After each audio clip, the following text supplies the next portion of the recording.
Hello, Wealth Nation. Welcome to Wealth Evolution Club podcast. I'm your host, Meetu Bhatnagar. Wealth Nation, one of our listeners asked us, what is cap rate? What is net operating income? How do we evaluate investment property? So we decided to discuss some basics of real estate investments in order to empower and educate our listener who is just starting in real estate investments. In this episode, we will be discussing basic terms, some of the basic formulas, how to evaluate an investment properties, what are the advantages of real estate investments, how can we increase the property value, and what are the opportunities in real estate. So now let's start with cap rate. What is cap rate? Cap rate is equal to net operating income divided by current market value. What is net operating income? Net operating income is equal to real estate revenue minus operating expenses. Now, if we know the cap rate of the property and we know the net operating income, then it's very easy to determine the value of property, that is NOI divided by cap rate. If NOI is equal to, suppose for example, if NOI is equal to $100,000 and cap rate is equal to 5, then property value is equal to 100,000 divided by 0.05 is equal to $2 million. Now, Wealth Nation, let me ask you this. How many years do you need to earn $1.2 million? Couple of years, sometimes 5 years, maybe a decade, and for some, even a lifetime. But in real estate investments, we can do it at a much faster pace as little as 1 year. So, before going through this case study, let me disclose I wear multiple hats. I'm a real estate professional and I am an investor. Right now, I am wearing hat of a real estate investors. So, let now coming out to our main idea, like how can we increase the property? We can increase the property value by increasing the net operating income. We can increase the net operating income by increasing the rent of the property, which can be achieved by doing certain upgrades like flooring, new paint, add some technology, granite countertops. We can create ancillary income like covered parking, vending machines, extended patios, or we can also increase net operating income by reducing the expenses of the property. Suppose, let's take a case study of 50 apartments.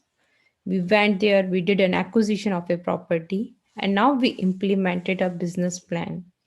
Our business plan was to do some rehab or the interior upgrades, due to which we were able to get a rent bump of $75 per month. Now 75 into 50 is equal to 2500 multiplied by 12 months is equal to $45,000. Sounds great, right? Now we have also the opportunity to decrease the expenses.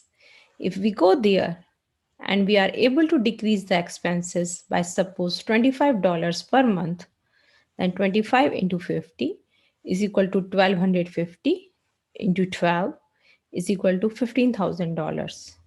Now, if we add up the both, the rent bump and the decreases income, then our NOI goes up. So the NOI is equal, the NOI increase is equal to 45,000 plus 15,000 is equal to $60,000.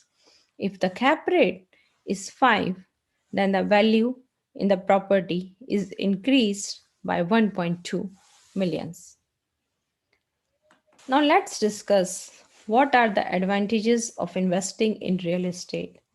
One of the most important One of the biggest advantage of investing in real estate is the tax advantage. By investing in tax advantage, we can take depreciation loss or the paper loss.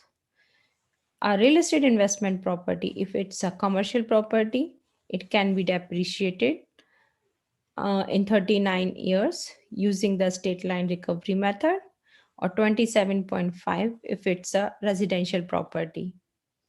Now, if we do cost segregation, we can also take forced depreciation or the accelerated depreciation. Another advantage is 1031 exchange, where if we sell a property, we defer our taxes and invest it in another property. Number two is the method of evaluation. Except the single family residence, all other properties are evaluated based on cap rate. So the next is the method of evaluation.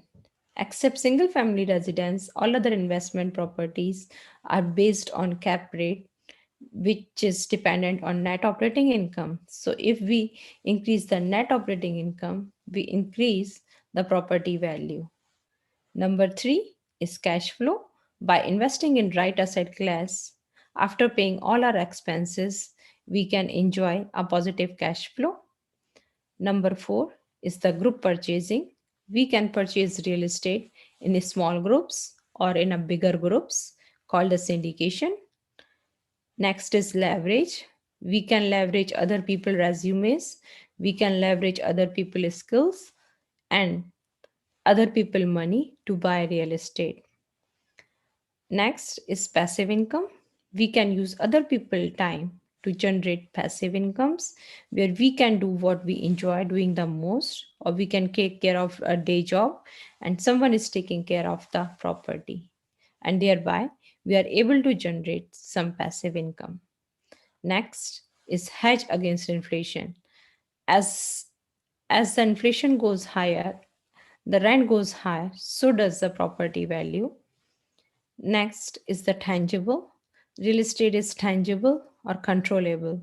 So it is something that you can see with your eyes.